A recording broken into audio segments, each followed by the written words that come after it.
안녕하세요. 저는 사람을 도구쯤으로 여기는 시댁과 남편을 버리고 새로운 삶을 살게 된 40대 초반의 평범한 여성이에요. 제가 결혼할 때만 해도 말이죠. 사람들이 모두 결혼 잘한다며 부러워했거든요. 그런데 어떤 집이든 까봐야 그 진가를 아는 법이더라고요. 다들 부러워하는 제 시댁이 사실은 그리 좋은 곳이 아니라는 걸 아무도 몰랐어요. 결혼 당사자인 저도 몰랐으니 말 다 한 거죠. 저는 대기업에서 근무하는 직원이었고 남편은 외국계 회사에 다니는 재원이었어요. 결혼은 가족끼리의 결합이라고 하잖아요. 사람들이 바라보는 저희 시부모의 모습은 평판이 좋고 인심이 좋은 사람들이었어요. 저도 당연히 그렇게 알고 있었죠. 그런데 결혼하고 나니 그렇게 사람 좋아 보이는 이들이 사람 괴롭히는 악마 같은 인간이라는 걸 알게 됐어요. 결혼을 했을 때부터 시모의 입버릇은 그거였어요. 아유, 걱정 마. 힘든 일은 서로 도와야지. 내가 가서 도와줄 테니 나만 믿어. 상황이 곤란하거나 절망적인 사람이 들으면 얼마나 안심이 되는 말인지 다들 아실 거예요. 그래서 저도 시모를 굉장히 좋은 사람으로 여겼어요. 따로 일을 하시는 건 아니었지만 사회생활을 많이 하는 사람이었어요. 제일 많이 하는 일이 봉사활동이었고 그 다음은 사교 모임, 그리고 가끔 운동을 하는 모임까지. 시모는 그렇게 사람들과 교류하는 것을 좋아했어요. 특히 사람을 많이 만나다 보면 서로 힘든 일이 있을 때마다 푸념도 하고 상담도 하고 그렇잖아요. 저희 시모는 그런 상담을 많이 들어주는 쪽이었어요. 그러면 시모는 버릇처럼 그 말을 하더라고요. 힘든 일은 서로 돕겠다. 내가 가서 도와주겠다. 이 말이요.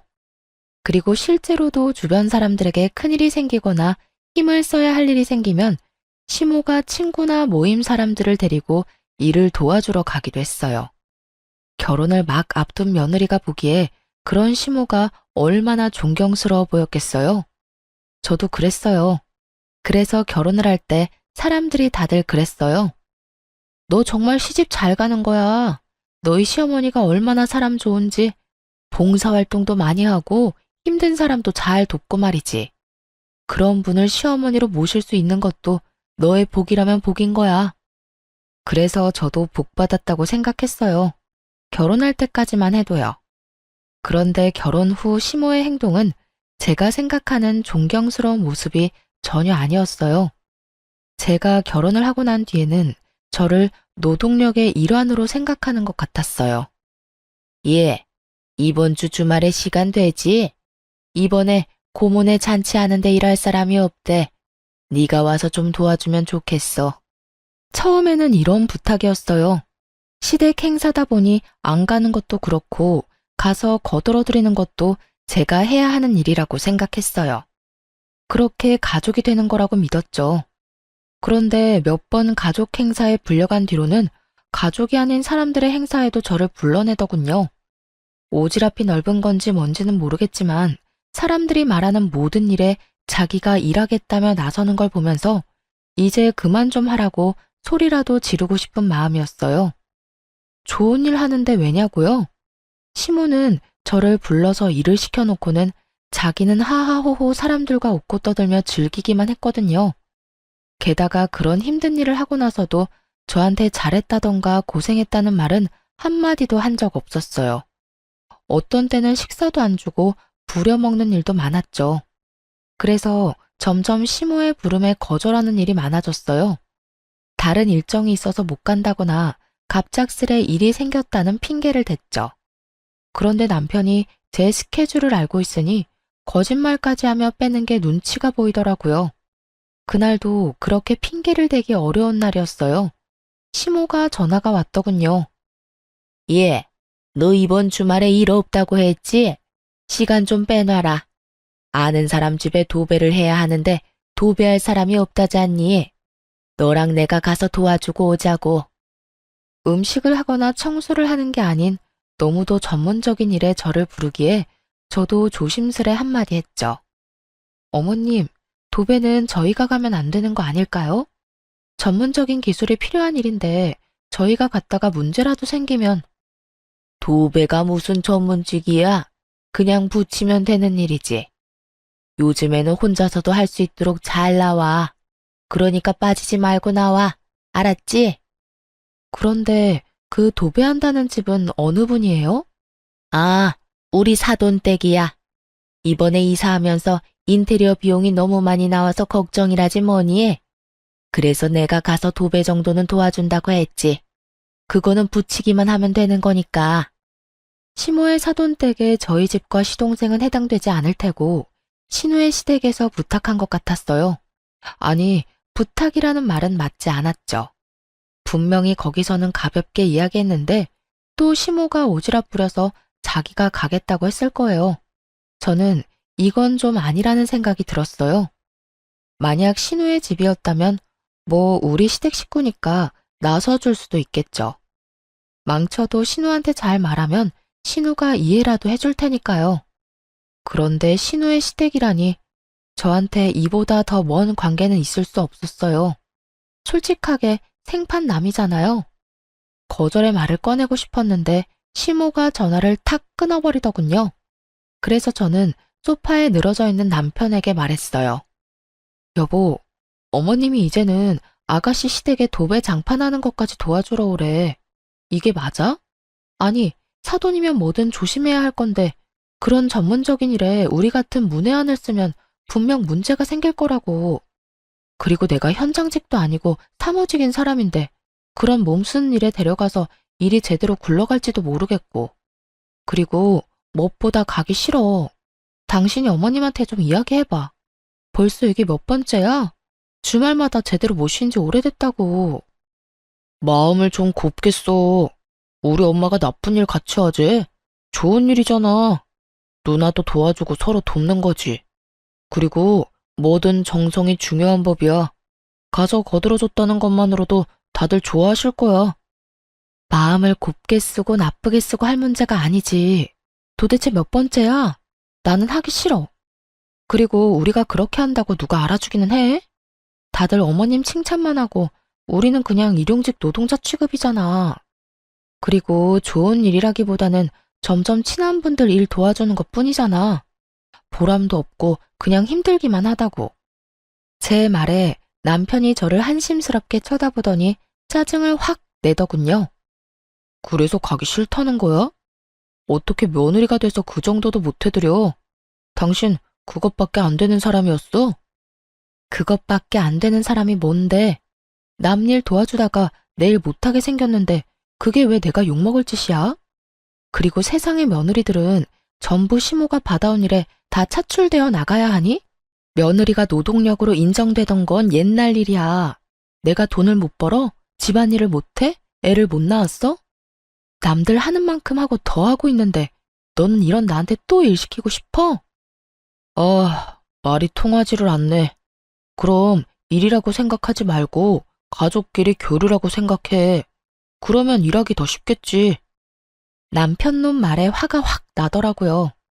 이게 자기 일 아니라고 아주 아무 말이나 짓거리더라니까요. 그렇게 도배일을 하러 가서 결국 고생이라는 고생은 다 하고 왔어요. 그 다음날은 팔을 못 움직일 정도로 근육통이 왔고 몸살에 걸릴 정도였거든요. 게다가 전문가가 아무리 알려줘도 기술이 없으니 얼마나 허술하게 붙였겠어요. 그게 제 눈에도 보이더라고요. 도와주면서도 저는 걱정부터 됐는데 정작 시모는 태연자약하게 사돈어른과 대화 나누고 있더군요. 그래서 열심히 하지 않았어요. 그냥 제가 많이 힘들지 않을 정도로만 했어요. 왜 힘내야 하는지도 모르겠고 잘한다고 떡 하나 더 줄 거 아니라는 걸 아니까요. 그렇게 도배일을 하고 나서 저도 남편에게 제가 느낀 그대로 돌려주기로 했어요. 그리고 때를 기다렸죠. 여보, 이번 주 토요일에 엄마가 밥 먹으러 오라는데? 이번 주 토요일? 응. 당신 요새 얼굴 못 본 지 좀 됐잖아. 엄마가 오면 맛있는 밥 사준대. 밥이나 함께 얻어먹고 오자. 남편은 오랜만에 외식에 기분이 좋았는지 흔쾌히 저희 친정으로 가기로 했어요. 그리고 저는 속으로 코웃음을 쳤죠. 토요일이 돼서 남편을 데리고 친정에 갔는데 집이 한바탕 뒤집어져 있었어요. 저희 집은 아버지가 목공 기술자셔서 혼자서 집을 자주 고치기도 하시거든요. 그날도 딱 그랬어요. 뻥 뚫린 전원주택의 울타리를 설치하는 일을 하고 계셨어요. 다른 직원들은 쉬는 날이니 부를 수도 없고 아버지 혼자 힘들게 일을 하고 계셨거든요. 그 모습을 보며 제가 남편 옆구리를 쿡 찔렀어요. 뭐해? 가서 좀 도와드려. 어른이 혼자서 무거운 거 드는데 안 도와줄 거야? 제가 그렇게 말하자 남편이 인상을 팍 쓰더니 느릿느릿 친정아버지에게 갔어요. 저는 그런 남편 뒤통수에 대고 큰 소리로 외쳤죠. 아빠, 박서방이 도와준대. 일 빨리 마치고 맛있는 거 먹자. 제 목소리에 남편이 뒤를 돌아보며 이게 무슨 짓이냐는 표정으로 쳐다보더라고요. 저는 씩 웃어줬어요. 그리고 친정아버지한테 한마디 덧붙였죠. 박서방 힘세. 일 팍팍 시켜. 그렇게 남편의 고난은 시작됐어요. 울타리는 목재를 세우기로 했고 틀은 철이었죠. 그 무겁고 단단한 걸 옮기는 일은 남편이 도맡았고요. 도배일과는 다르게 전문적인 건 아버지가, 힘쓰는 건 남편이 하니 결과에 대한 걱정도 없었어요. 다만 힘쓰는 사람이 많이 힘들었을 뿐이죠. 그렇게 오전부터 일을 시작해서 중간에 국수 한 입 하고 저녁까지 일만 했어요. 그리고 저녁 식사로 돼지갈비를 얻어먹고 왔어요. 내려오는 길에 남편이 그러더군요. 당신 이거 일부러 그랬지? 식사하자고 불러서 일 시키려고. 무슨 생각으로 이런 짓을 한 거야? 무슨 생각? 좋은 일 할 때 같이 하자며. 어머님은 시댁일 아니라도 열심히 참견해서 좋은 일 하잖아. 나 데리고. 그러면 당신도 우리 집에 좋은 일 좀 해주면 안 돼? 당신은 이번이 처음이면서?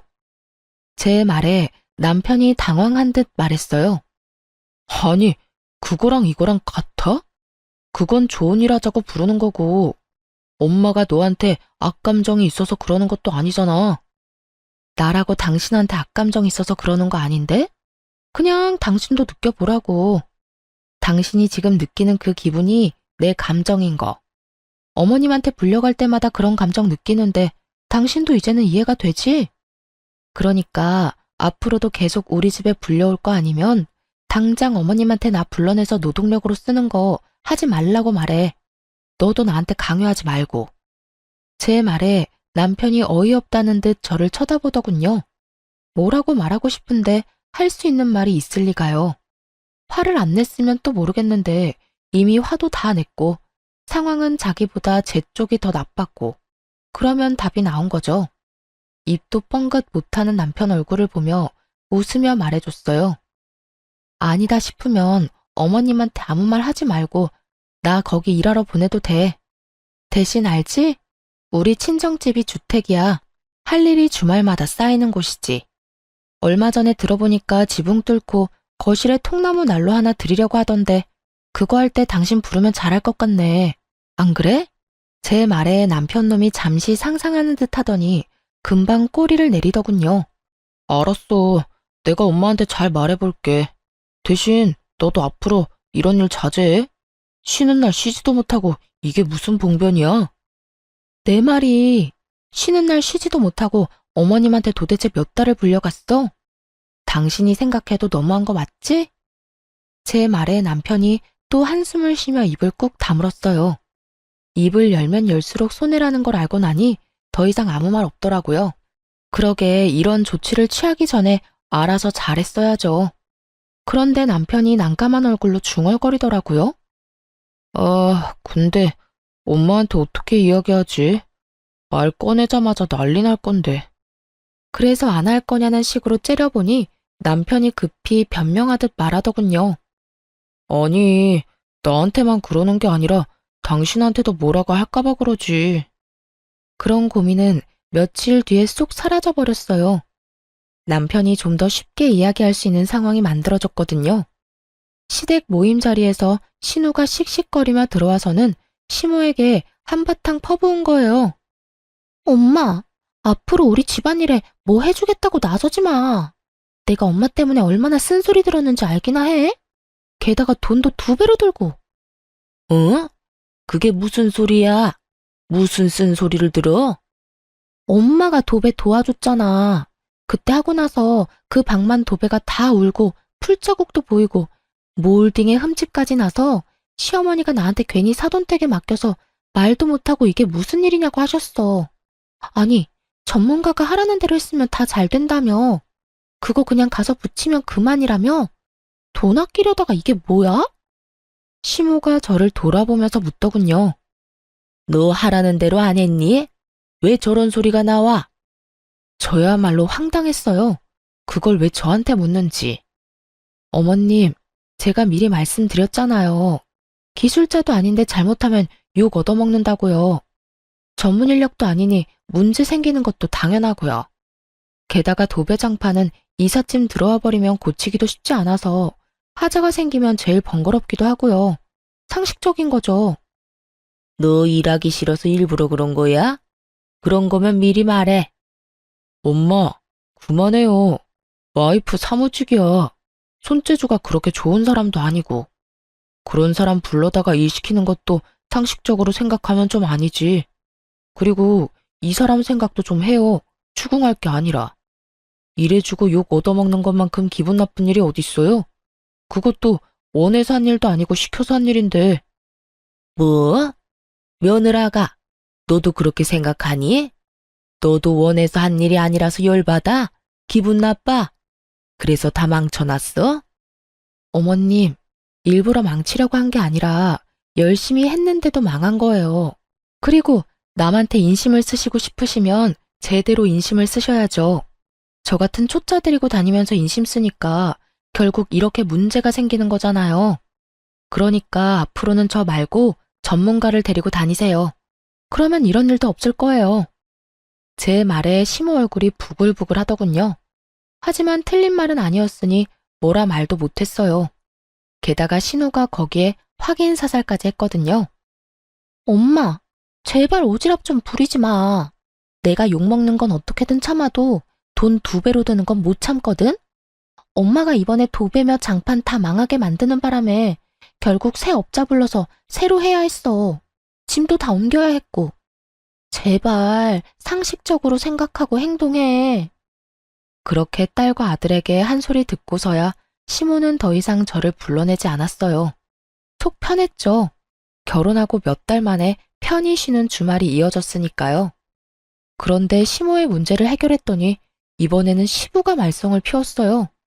시모는 저를 노동력으로 봤지만 시부는 저를 통장으로 봤거든요. 시부도 시모와 비슷한 사람이었어요. 선심을 쓰고 싶은 사람, 그리고 그걸로 생색을 내며 다른 사람의 존경을 받는 걸 좋아하는 사람. 딱 그런 유형의 사람이었죠. 그런데 시부도 시모랑 똑같은 생각을 가지고 있더라고요. 남의 돈으로 인심 쓰고 자기는 존경받고 싶은 거요. 재주는 곰이 넘고 돈은 주인이 받는다는 말을 그대로 보여주는 사람들이었어요. 시부는 주위 사람들에게 명망 있는 사람처럼 떠받들어지고는 했는데 그게 모두 시부의 선심 때문이었어요. 주변에서 금전적인 도움을 요청하면 거절하는 법이 없었어요. 무턱대고 도와주겠다고 말부터 꺼내놓고 나중에 남편에게 돈을 빌려달라고 말하곤 했거든요. 남편도 모아놓은 돈이 없으니 매번 저한테 부탁을 하기 일쑤였고 저는 그런 남편에게 꼭 갚아야 한다고 말하고 빌려줬어요. 그래서 저는 솔직한 말로 강 건너 불구경 중이었죠. 돈을 빌려간 건 남편이라고 속 편히 생각했거든요. 그런데 시동생의 결혼을 앞두고 결혼할 여자와 함께 집에 왔을 때 일이 터졌어요. 아버지, 저희 신혼집 보고 있는데 돈이 좀 모자라요. 아버지가 좀 도와주시면 안 될까요? 그래? 얼마 정도 모자라냐? 5천만 원 정도 모자라요. 그래, 알았다. 또 시부의 고질병이 도졌다 싶었어요. 당장 5천만 원이 어디서 나서 도와준다고 저렇게 호언장담하나 싶었죠. 남편에게 이야기해봐야 돈 나올 구석이 없다는 걸 저는 알고 있었거든요. 그래서 당연히 남편한테 빌릴 거라고는 생각도 안 하고 있었죠. 그런데 시부가 갑자기 남편에게 묻더군요. 너 돈 있지?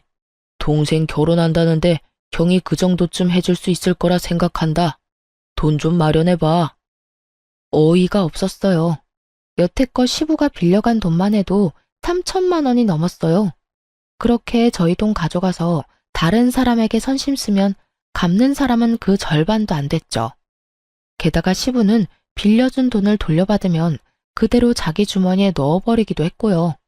그런데 또 5천만 원이나 되는 큰 돈을 마련하라고 하니 제가 더 속이 답답해서 한마디 했어요. 아버님, 요새 누가 원하는 대로 집 사서 들어가요. 버는 만큼 형편만큼 해서 가는 거죠. 저희 결혼할 때는 월세부터 시작한 거 잊으셨어요? 결혼할 때 이야기 꺼내면 화가 나기는 했지만 말을 안 할 수가 없었어요. 우리는 결혼할 때 지원받은 거 하나도 없는데 갑자기 시동생만 지원해주겠다는 것도 열받았고 그 지원조차도 우리 돈에서 빼내가겠다는 것도 열받았죠. 아니, 그럼 애가 곤란하다는데 너희는 형님이 돼서는 아무것도 못 해주겠다는 거냐? 저희가 도와달라고 했을 때 아버님이 그러셨죠? 돈 맡겨놨냐고요. 저희 입장도 그래요. 저희한테 돈 맡겨두신 것도 없으면서 왜 자꾸 돈 내놓으라고 난리세요? 내가 언제 돈 내놓으라고 했어? 동생 도와주라고 했지. 그 말이 그 말이잖아요. 도움을 주고 싶어도 돈이 있어야 도와주죠. 이 사람한테 돈이 있는 줄 아세요? 여태 아버님이 빌려가신 돈도 못 받아서 저희도 허덕이고 있어요. 그런 저희한테 또 돈 마련해서 도련님 도와주라는 건 너무하잖아요. 제 목소리가 커지니 순간 집안이 조용해졌어요. 솔직히 저도 이렇게까지 하고 싶은 마음은 없었지만 필사적이었어요.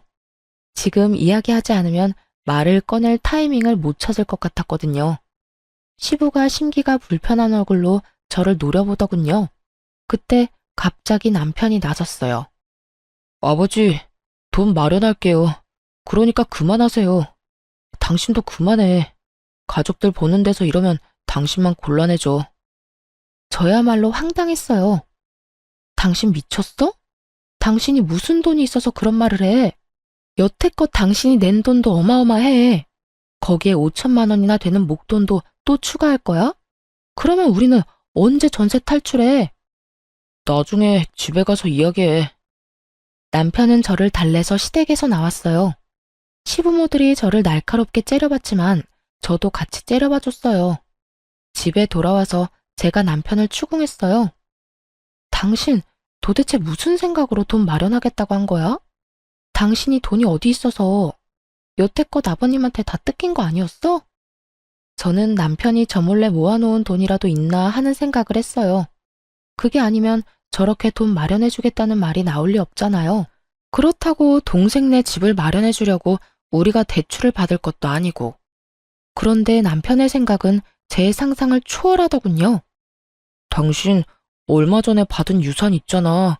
그거 6천만 원 정도 되지 않나? 그걸로 쓰면 되지. 너무 그렇게 열내지 마.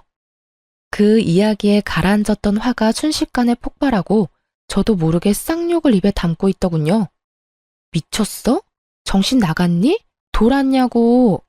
우리 아버지 돌아가시고 받은 유산을 네 동생 집 사는데 보태라고? 왜 이렇게 흥분해? 그럼 그 돈 뒀다 뭐 할 건데? 이참에 동생 좀 도와주면 뭐가 덧나? 와, 너무 어이가 없으니까 말도 안 나오네. 뒀다 뭐 하냐고? 근데 그거 내 돈이잖아. 내 허락은 맞고 약속을 하던지 말던지 해야 할 거 아니야. 어차피 당신 줄 거잖아. 아버지가 해달라는데 그럼 무시할 거야? 그래, 무시할 거야. 내가 그 돈을 왜 줘? 네 돈이야? 나는 절대 못 주니까 이번 일 네가 알아서 처리해. 그리고 내가 당신한테 빌려준 돈들, 그 돈도 다 받아와. 이성적으로 생각해. 지금 당장 그 돈을 어떻게 가져와? 상식적으로 말이 안 되잖아. 그럼 장인어른 죽고 나서 받은 유산으로 시동생 집 사는데 보탠다는 건 상식적으로 말이 되는 이야기야? 생각할수록 열받네. 우리 그냥 이혼할까? 내가 아무리 생각해도 이해가 안 가서 그래. 너는 화가 안 나? 네 돈으로 선심 쓰고 아무도 알아주지도 못하는데 화도 안 나? 그렇게 생각하지 마. 아버지 체면 생각해서 해주는 거잖아. 그리고 내가 해드리고 싶어서 해드리는 건데 그게 뭐가 나빠? 호구도 이런 호구가 없더라고요. 솔직히 이번 건은 선을 넘었다고 생각했고 저도 양보할 생각은 요만큼도 없었어요. 우리 이혼하자. 당신 생각에 내가 따라가지를 못하겠어. 너랑 같이 살면 순식간에 빈털털이 될 것 같으니까 우리 이제 그만하자. 제 이혼 요구에 남편은 아무렇지 않다는 듯 자리에서 일어나며 이야기하더라고요. 당신 지금 너무 흥분했어.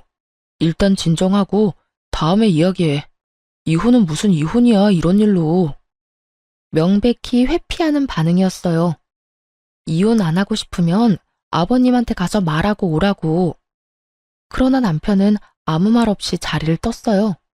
제가 그 돈 안 준다고 선언했으니 시부에게 당연히 안 될 것 같다고 말한 줄 알았어요. 그런데 시부가 저만 시댁에 오라고 하더군요. 분명 돈을 못 준다는 남편이 말을 했기 때문에 시부가 저만 부른 거라고 생각했어요.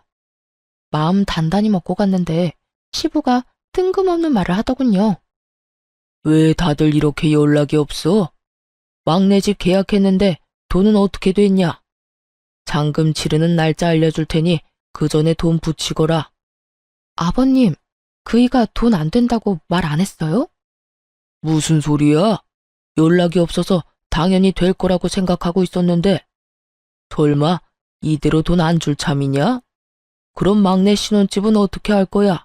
이미 계약까지 했는데. 그거야말로 제가 알 바가 아니죠?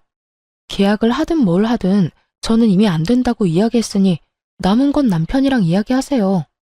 그리고 이렇게 됐으니 먼저 말씀드릴게요. 제가 분명 남편한테 그 돈 못 준다고 아버님한테 바로 이야기하라고 했거든요. 이야기 안 하면 이혼하자고까지 말했어요. 그런데 말을 안 했네요. 저희 이혼하면 아버님이 여태까지 남편한테 받아간 돈 다 돌려주셔야 돼요. 아버님이 가져다가 다른 사람들 도와주겠답시고 펑펑 뿌린 돈들 전부 다 제 돈이거든요. 악에 바친 것처럼 말하는 제 말에 시부가 제대로 된 답도 못하고 어리둥절해 하더군요. 그 돈이 왜 네 돈이야? 아버님이 가져가는 돈이 하늘에서 떨어지는 줄 알았어요. 남편이 자기 돈 모자라다고 저한테 빌려갔어요. 차용증까지 확실하게 작성해놓고. 이게 다 무슨 말이야? 그 돈이 우리 아들 돈이 아니라 네 돈이었다고? 네, 차용증까지 쓰고 빌려간 돈이요. 시부가 믿지 못하겠는지 남편에게 전화해서 얼른 시댁으로 오라고 했어요. 남편이 헐레벌떡 뛰어들어오고 시부와 함께 있는 제 얼굴을 보고 살짝 놀라더군요. 그런데 남편이 혼자 온 게 아니라 시동생과 함께 들어왔어요. 형, 진짜 그러는 거 아니야. 해주겠다 해놓고 입 싹 닦는 게 어딨어? 그리고 형수님도 너무한 건 마찬가지예요. 형이 돈 해주겠다고 했는데 왜 안 된다고 퇴짜를 놔요? 형이 벌어서 형이 쓴다는데 형수가 왜 난리냐고요? 돈 있다면서요. 그런데 왜 못 준다는 거예요? 왜? 지금 저한테 어떤 말을 하고 있는지 생각은 하고 입방정 떨고 있어요? 뭐라고요? 돈이 그렇게 필요하면 도련님 부모님 돌아가신 뒤에 그 유산으로 집 사세요. 이렇게 말하면 도련님은 기분이 좋아요? 도련님이 말하는 그 있다는 돈, 제 아버지 돌아가시고 받은 유산이거든요? 친정아버지가 죽고 나서 받은 유산을 제가 왜 도련님한테 써야 하죠? 제 말에 집안에 있는 모두가 꿀먹은 벙어리처럼 아무 말도 못하고 서로 눈치만 보더군요. 그 돈 뒀다 뭐에 쓰냐는 남편보다는 그나마 정상적인 반응이었죠. 여보, 진정해.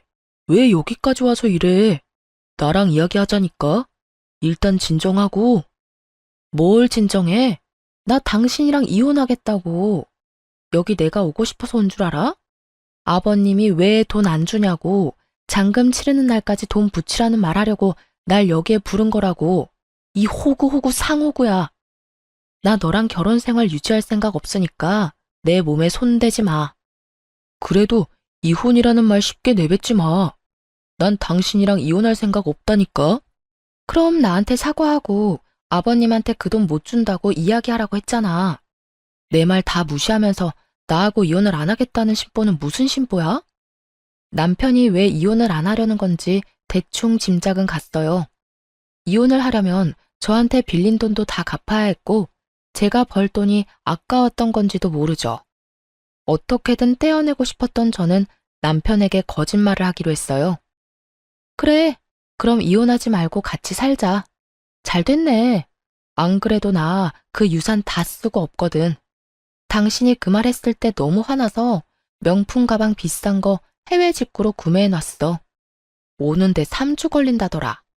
그리고 당신한테 속이고 있었는데 나 퇴사까지 했어. 내일부터 일 안 가. 돈 버는 거 없으니까 당신이 이제 나 먹여 살리면 되겠네. 제가 배째라식으로 나오니 이번에는 남편이 눈에 띄게 당황하더군요. 설마 진짜로 퇴사했어? 당신 거기서 받는 연봉이 얼만데 거기를 그만둬. 그리고 명품 가방? 당신 생각이 있는 거야? 그 돈을 다 쓰면 어떡해. 내가 그 돈 안 쓰면 너희 집에 다 뺏기게 생겼는데 안 쓰고 배겨? 나를 여기까지 몰아붙인 게 너야. 내 탓하기 전에 네 행실부터 돌아봐. 내가 이런 미친 짓이라도 안 했으면 어떻게든 우리 아버지 유산 너희 집에 갖다 바치지 못해서 안달이 났겠지. 안 그래? 제 말에 남편이 이마를 짚으며 탄식을 하더군요. 거짓말이지. 퇴사했다는 거 거짓말이지. 내일부터 두 눈으로 확인하면 되겠네. 태연스럽게 말하는 저를 의심의 눈초리로 바라보던 남편이 일단 집에 돌아가자며 저를 데리고 나왔어요. 뒤에서 시부와 시동생이 돈 어떡할 거냐고 소리치자 남편이 꽥 소리를 지르더군요. 지금 상황 심각한 거 안 보여요? 그리고 너 돈 필요하면 대출을 받든지 처갓집 가서 부탁을 하든지 네가 알아서 해. 형한테 기댈 생각하지 말고. 제가 땡전 한 푼 없이 퇴사까지 해서 돈도 못 벌 상태라고 생각했는지 남편 놈은 여태껏 어떻게든 돈 마련해 주려던 자기 동생에게 매우 냉정하게 거절하더군요. 그 모습을 보니 이혼에 대한 마음이 확실하게 섰어요. 이 남자도 자기 부모님이랑 똑같은 인간이구나 싶었거든요. 자기 돈으로는 아무것도 해줄 생각 없고 그저 마누라 버는 돈으로 생색내면서 인심 쓰고 싶은 인간이란 걸 고스란히 보여줬잖아요. 어떻게 하는 짓이 모두 똑같은 건지. 그렇게 집으로 돌아온 저는 남편 몰래 직장에 연락해서 이번 달 말에 사용하기로 했던 리프레시 연차 2주를 내일부터 당장 쓰게 해달라고 부탁했어요. 그렇게 그 다음 날부터 진짜로 회사 출근을 하지 않았어요. 하루 이틀 정도는 연차라도 쓴 거 아닌가 의심하던 남편이 의심을 거둔 날은 연차 쓴 지 3일째 되는 날이었죠. 제가 그날 이력서를 컴퓨터로 작성하고 있었거든요. 그 전날에는 증명사진을 찍고 왔고요. 부지런히 각종 자격증 사본을 준비하고 자기소개서를 작성하는 저를 보더니 남편이 정말 제가 그만뒀다고 확신을 한 모양이었어요. 그날 저녁에 저한테 와서 그러더군요. 당신 진짜 일 그만뒀어? 그러면 퇴직금은? 퇴직금도 다 썼어? 퇴직금 아직 나오려면 멀었지만 그거 나오면 차부터 살 거야. 여태껏 차 없이 다녔잖아. 당신이랑 이혼하고 나면 차라도 있어야 내 맘대로 가고 싶은 곳 갈 수 있을 것 같아서 돈 나오면 바로 살 거야. 제 말에 남편이 머리를 벅벅 긁더군요. 이혼하자고 했지? 그래, 이혼하자. 그게 좋겠어. 당신처럼 책임감 없는 사람하고 사느니 그냥 이혼하는 게 나을 것 같아. 이혼은 협의 이혼할 거지? 협의 이혼 조건만 가능하면 그것도 괜찮지. 어차피 우리 둘 다 돈 없는 거 마찬가지고 전세금은 반반 내서 들어왔으니까 각자 낸 만큼 나눠 가지면 되겠네. 그리고 당신이 나한테 빌려간 돈 3천만 원. 그만큼 당신 몫에서 뺏어줄 거야. 계산 깔끔하지? 제 말에 남편 놈이 한숨을 계속 내쉬더라고요. 그거 살면서 시아버지한테 용돈 줬다고 생각하면 안 돼. 굳이 그걸 갚을 필요가 있냐고. 그렇지 않아도 돈 없어 죽겠구만. 솔직히 내가 쓴 돈도 아니잖아. 나는 그저 중간에서 빌려만 줬을 뿐이고. 나도 돈 없는 건 마찬가지야. 그러면 소송하던가. 난 뭘 해도 상관없으니까 당신이 정해.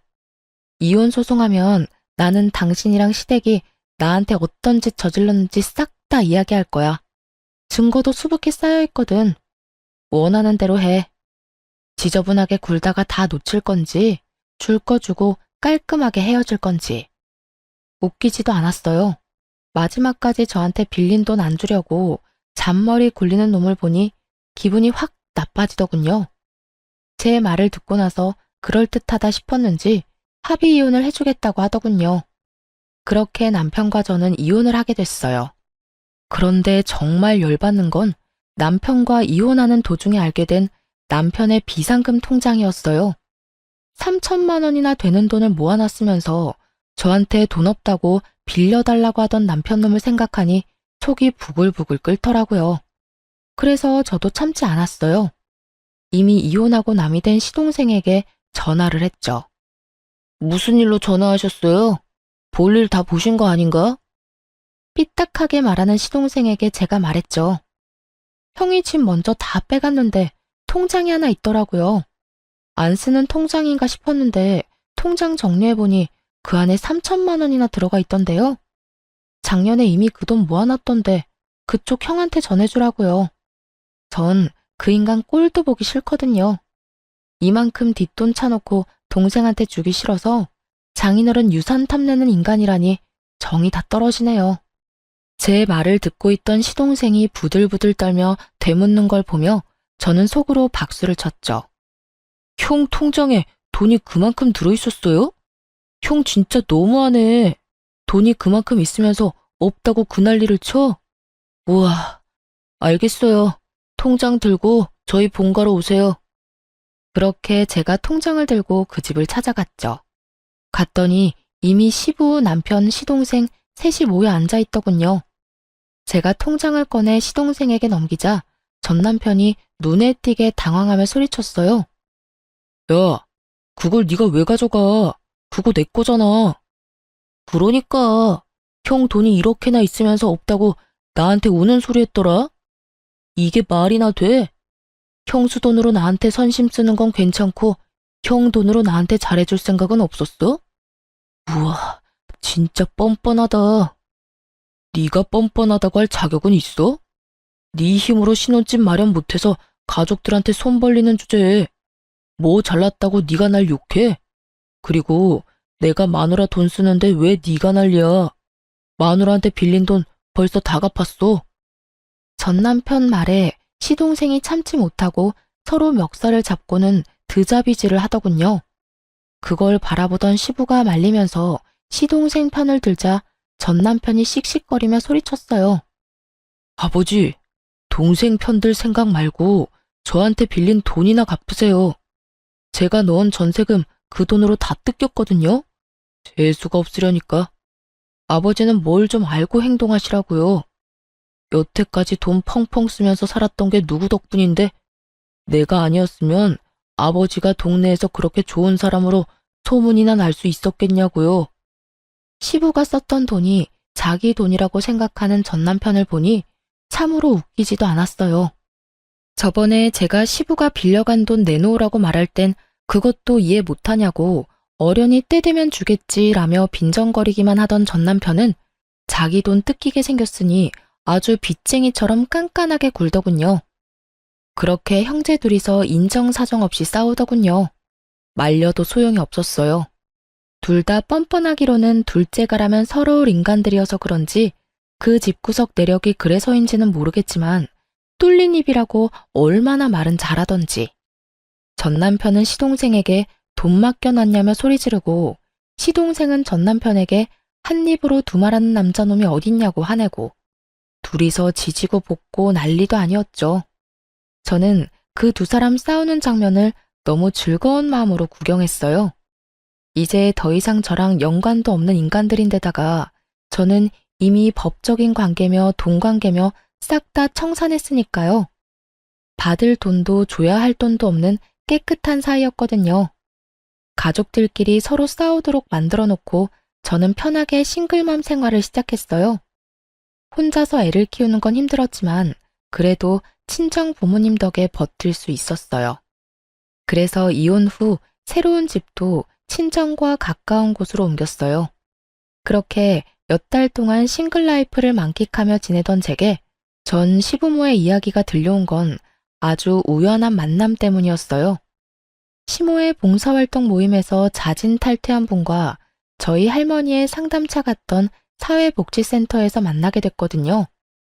친정 근처에 있는 복지센터에서 일하는 줄 몰랐는데 그렇게 만나니 반갑더군요. 그 사회복지사가 저한테 말해주더라고요. 두 사람의 씁쓸한 현재의 모습을 말이죠. 이혼했다고 들었어요. 그런데 내가 이런 말 하는 거 좀 선 넘는 것처럼 들릴지는 모르겠지만 진짜 이혼 잘했어요. 그 사람들 마지막에는 정말 최악이었거든요. 무슨 일 있었던 모양이네요. 저는 이혼하고 나서 별 신경을 안 써서 소문 같은 것도 못 들었거든요. 정말요? 그 집 한동안 정말 조용했거든요. 알다시피 거기 할머니 할아버지가 쓸데없이 오지랖이 대단했잖아요. 그래서 도와줬던 사람들이 꽤 많았어요. 아들 이혼하기 전까지는 그렇게 활발하게 활동하더니 아들 이혼하고 나서는 사람들하고 연락을 뚝 끊더라고요. 집에 안 좋은 일이 있으니 다들 그러려니 했지만 모르는 사람들은 또 모르잖아요. 그러니 예전에 도움받았던 사람들이 왜 자기 연락은 안 받냐면 난리가 난 거예요, 글쎄. 저와 남편이 이혼하고 나서 얼마간은 조용했다고 해요. 그런데 그 두 사람이 다른 사람들의 존경과 관심을 한 몸에 받다가 조용히 살려니 얼마나 좀이 쑤셨겠어요. 그렇지만 그때와는 다르게 지금은 돈 대줄 사람도 없잖아요. 그래서 조용히 있었던 모양인데 주변에서 연락이 그렇게 왔다고 하더라고요. 예전에 시모와 시부가 오지랖으로 도와줬던 사람들에게서요. 그들이 고맙다는 인사를 하러 연락한 게 아니었다고 하더라고요. 또 다른 도움의 손길을 찾아서 시부모에게 연락을 한 거였죠. 전화를 받으면 도와달라고 난리고 그걸 거절하면 왜 자기 부탁은 거절하냐며 난리고 여하간 한동안 시끌했어요. 근데 그 집 사정도 들어보니 딱하던데요. 여태 도와준 것도 다 돈 빌려서 도와준 거였다고 하던데 요새 세상에 그렇게 남 돕는 일이 쉽지 않잖아요. 그래서 우리가 도울 일 없나 하고 알아봤는데 그때 알게 된 거죠. 이분들이 봉사에는 관심이 요만큼도 없고 여태껏 남을 도울 수 있었던 것도 며느리한테서 빌린 돈 때문이었다는데 우리가 그 이야기 듣고 어찌나 놀랐는지. 그리고 사돈 유산까지 달라고 떼를 썼다던데 어떻게 인간의 탈을 쓰고 그런 짓을 할 수 있을까요? 이야기 듣는데 참 웃겼어요. 여태껏 며느리 돈과 노동력으로 인심 펑펑 쓰며 다른 사람 관심을 얻던 분들인데 이제는 제가 없으니 돈 나올 구석도 없었겠죠. 그래서 그 사람들의 요구를 다 거절했던 것 같더라고요. 남을 도우려면 자기한테 여력이 있어야 하고 여력이 없으니 못하는 것일 뿐인데 그 사람들이 자기들을 무시한다는 오해를 한 모양이더라고요. 그때야 어디서든 돈을 마련할 수 있었겠지만 지금은 전 남편과 시부 사이도 틀어져서 돈은 구경도 못한다는 말을 들었었거든요. 그러니 평소라면 도와줬을 사람들을 못 도와주게 됐고 그걸 또 동정 여론을 만들어 보려고 했는데 결국 까져보니 다 자기들이 뿌린 씨앗이었다는 걸 다른 사람들이 알게 된 거죠. 어쨌든 우리가 그 사실을 알고 얼마나 놀랐는지 당장 그 사람들하고 거리 두고 빠져나왔죠. 그랬더니 그 집 어른들한테 도움을 받았던 사람들이 모조리 그 집에 찾아와서 그때 해줬던 게 모자라니 더 해달라고 적반하장으로 요구하고 나서더라고요. 사람이라는 게 참 간사해요. 호의를 베풀면 그게 권리인 줄 아는 사람도 있거든요. 결국 그 때문에 크게 놀라서는 집 문을 걸어 잠그고 지금까지 왕래를 안 한다고 들었어요. 그 이야기를 듣는데 코웃음이 다 나더라고요. 자기 것이 아닌 것을 나누면서 그 모든 관심과 영광을 차지하려고 한 걸 보면 욕심이 끝도 없는 사람들이기도 하죠. 뭐 그러다가 지금처럼 험한 꼴 당하고 있는 거긴 하지만요. 이야기를 들으며 속으로 몇 번이나 그때 이혼한 게 천만다행이라며 가슴을 쓸어내렸어요.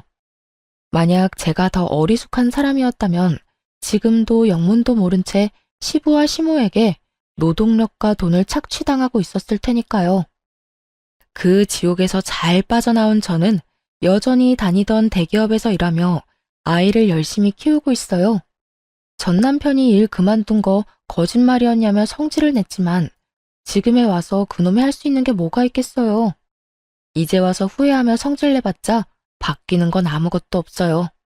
그걸 그놈도 알고 있으니 성질만 내고 말더라고요. 싸움에 진 개가 성질만 내며 돌아가는 꼴을 보니 기분은 나쁘지 않더군요. 여러분, 남들이 부러워하는 삶이라는 게 좋은 것만은 아니에요. 그 이면에는 우리가 생각지 못하는 더러운 면들이 더 많을지도 몰라요. 그러니 결혼은 신중하게 하세요. 너무 잘난 것도 아니고 너무 못난 것도 아닌 어중간한 사람이더라도 평범하기만 하다면야 속 썩이고 살 일 없을 테니까요. 이상 저의 속 터지는 대화 한 장의 연속이었던 결혼 생활에 대해 지금까지 들어주셔서 너무 감사해요. 저는 즐겁게 읽어주셨으면 그걸로 좋아요. 당시에는 고통이었지만 지금은 저에게도 쌤통인 일이거든요. 그럼 오늘도 즐거운 하루 보내세요. 안녕하세요. 저는 결혼을 한 지 3년 만에 이혼을 하게 된 30대 후반 여자입니다. 현재 어느 한적한 시골에서 어르신들의 사랑을 한 몸에 받고 있는 간호사이기도 하고요. 요즘같이 평화롭고 마음의 여유가 넘치는 날들을 보내고 있노라면 제가 그런 일을 겪고 이혼을 했다는 사실을 잊고 살곤 하는데요. 저도 사연을 보내시는 분들처럼 경험하지 않았으면 좋았을 일들을 경험하고서 이혼을 하게 되었습니다. 다들 그러하듯 처음부터 남편이 그런 인간은 아니었습니다. 그런 인간인 것을 진작 알았다면 저 역시 결혼 따위 하지 않았을 텐데 처음 남편은 참 좋은 사람이었어요. 그런 다정했던 남편과 처음 만나게 된 것은 소개팅이었어요. 그것도 다름 아닌 시숙의 소개로 만나게 되었죠. 당시 전 지금처럼 간호사로 일하고 있었고 시숙은 제가 일하던 병원에서 페이 닥터로 일하고 있었죠. 평소 저를 좋게 봤던 시숙이 남동생을 소개해주겠다고 했고 거절하기 곤란했던 저는 맛있는 밥이나 먹고 오자는 가벼운 생각으로 소개팅을 나가게 되었습니다. 안녕하세요. 저는 박시훈입니다. 반가워요. 네, 안녕하세요. 저는 김성아예요. 날씨가 많이 춥죠? 이거 손난로인데 충전해서 계속 쓰시면 돼요. 제가 써보니까 좋아서 성아 씨 드리려고 같은 걸로 사서 가지고 왔어요. 소개팅 기념 선물입니다. 네? 어머, 저는 아무것도 준비 못했는데요. 괜찮아요. 사실 형 병원에 갔을 때 성아 씨 보고 반해서 제가 소개해달라고 졸랐어요. 형이 계속 아무 말도 없길래 당연히 거절하신 줄 알고 포기했었는데 이렇게 나와주신다고 할 때 너무 기뻤습니다. 그래서 준비한 선물이에요. 나와주셔서 감사하다고요. 그렇게 건네받은 손난로는 너무 따뜻했어요. 따뜻한 손만큼 그날의 분위기는 내내 따뜻했고 즐거웠습니다. 남편은 대화를 나누면 나눌수록 좋고 따뜻한 사람이란 생각이 들었고 그렇게 여러 번 만나보게 되었어요. 만나면 만날수록 더 마음이 가던 남편과 전 연애를 시작하게 되었고 2번의 봄이 지나가던 어느 날 결혼까지 하게 되었습니다. 참고로 시숙은 비혼주의라 저희라도 먼저 빨리 결혼하라는 분위기였거든요. 다들 축복해주는 분위기에서 결혼식을 마칠 수 있었어요. 그렇게 몇 년 참 행복했던 것 같아요. 싸우기도 많이 싸웠고 그만큼 슬기롭게 현명하게 화해하는 방법도 터득하게 되었죠. 그래서인지 다툼이 있다고 해도 기분이나 감정이 상하는 일은 없었는데 그런 저희에게도 큰 다툼거리가 다가오고야 말더라고요. 그 다툼의 시작은 시모였어요. 당시 시댁엔 큰일이 생겼습니다. 그건 바로 시부가 돌아가신 것이었는데요. 갑작스럽게 시부가 쓰러지시게 되었고 몇 번의 수술을 받으셨지만 결국 운명을 달리하시고야 마셨습니다. 갑자기 혼자가 된 시모는 많이 힘들어했고 시부와 함께 살던 집에선 도저히 혼자 살 수가 없다며 무작정 짐을 싸들고 저희 집으로 와버리는 일이 일어났어요. 물론 상의도 연락도 없었죠. 어머님, 갑자기 무슨... 이 짐은 뭐예요? 나 도저히 그 집에서 지낼 수가 없어서 이렇게 왔어. 집 구하는 대로 다시 나갈 테니 잠시만 여기서 지내마. 처음엔 우리 장남한테 가려고 했는데 거긴 내가 지낼 방도 마땅치 않고 그렇다고 다 큰 아들이랑 한 침대 쓸 수도 없어서 말이다. 잠시만 지내도 괜찮지? 내가 계속 영감 생각이 나서 그래. 이렇게까지 말하는데 딱 잘라 안 된다는 말이 나오지 않더라고요. 거기에다 금방 나간다고 하니 잠깐은 충분히 모실 수 있다 싶었어요. 네? 아, 네. 그럼요. 들어오세요. 연락이라도 주셨으면 저희가 모시러 갔을 텐데요. 아니야. 내 두 다리 멀쩡한데 나 혼자 오면 되지 뭐. 그리고 연락하고 말고 할 정신도 없었어. 계속 울기만 하다가 이러다 나도 큰일 나겠다 싶어서 바로 짐 싸서 나와버렸거든. 그나저나 내가 저 작은 방 쓰면 되지? 내 이불은 내가 챙겨왔으니 그것도 신경 안 써도 된다. 시모는 자연스럽게 작은 방에 짐을 풀었고 그렇게 시모와 함께 살게 되었습니다. 금방이라도 나갈 것처럼 굴던 시모는 석 달이 지나도 나간다는 소식이 없었고 처음엔 눈치를 살피며 뭐라도 도와주려고 안달이던 시모는 점점 저희 집에서 시집살이를 시키기 시작했죠. 예, 아침에 죽이 뭐니 죽이. 자고로 아침은 든든하게 먹어야 나가서 힘을 잘 쓰는 거야. 내일부턴 죽 말고 제대로 된 밥상 차리거라. 저도 처음엔 밥을 줬었는데 싫대요, 아범이. 부담스럽기도 하고 소화하기도 힘들다고. 간단하게 죽 해달라고 해서 죽으로 바꾼 거예요. 그래도 밥으로 차릴까요? 그래? 그랬다면 뭐 됐다. 우리 아들이 죽 먹고 싶다고 하면 죽 먹어야지. 이 정도는 시작에 불과했죠. 식탁에서 시작된 시집살이는 거실 청소로 이어진다 싶더니 어느 날은 멀쩡한 그릇을 다 꺼내 새로 다 씻고 닦으라고 하더군요. 아가야, 주방에 그릇들 좀 다 꺼내보거라. 네? 그릇은 왜요? 왜긴 왜야. 정리도 할 겸해서 다 꺼내서 깨끗이 씻고 물기 없이 싹 닦아 넣으려고 그러지. 굳이 왜 그 고생을 해요, 어머님. 어차피 자주 쓰는 거 말곤 가끔 쓸 때마다 씻어서 써요. 지금 어지럽게 정리돼 있는 것도 아니고 다 깔끔해서 정리도 잘 돼 있는데 굳이 일을 만들어서 할 필요는 없잖아요. 어머, 너는 뭘 몰라도 한참을 모르는구나. 원래가 한 번씩 그릇 다 꺼내서 씻고 닦고 해주는 거야. 넌 친정에서 이런 것도 안 배웠니?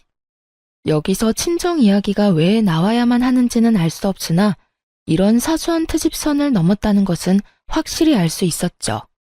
이 일을 그냥 귀찮아서 그리고 다투기 싫어서 그냥 넘겼다간 앞으로 제 생활 역시 생각보다 많이 고달파질 거라는 것까지도 말이에요. 그래서 전 시집살이를 시키려고 애쓰는 시모에게 확실히 본때를 보여주기로 했어요. 어머님, 제가 잘못을 저지른 것도 아니고 이런 상황에 친정 이야기 그런 식으로 꺼내시면 저도 기분 나빠요. 그리고 그릇이 한두 세트도 아니고 어느 세월에 언제 다 꺼내서 씻고 닦아요? 정 그렇게 찝찝하시면 저 식기세척기 하나 사주세요. 그렇지 않아도 아범이 식기세척기 이야기하는 거 두 식구 생활하는데 필요 없다고 했었는데 어머님 말씀 들어보니 정기적으로 그릇 씻어내려면 필요할 것 같아서요. 그러니까 어머님이 선물 사주신다고 생각하시고 하나 장만해 주세요. 그러면 그릇 다 꺼내서 세척기 돌리면 되잖아요. 요즘 세상이 좋아져서 건조까지 다 해서 나온대요. 어때요? 식기세척기? 네, 이참에 하나 장만해 주세요. 얼마 안 해요. 100만 원은 넘을 거고 200만 원은 안 되는 걸로 잘 골라볼게요. 200만 원? 예, 그냥 둬라. 무슨 그릇 하나 씻겠다고 그 돈을 써? 됐어. 요즘 애들은 뭐든 다 돈으로 해결하고 들어서 문제야. 다 사람 손이 가야 깨끗한 법인데. 에이, 어머님. 요즘엔 기계가 얼마나 좋아졌는데요.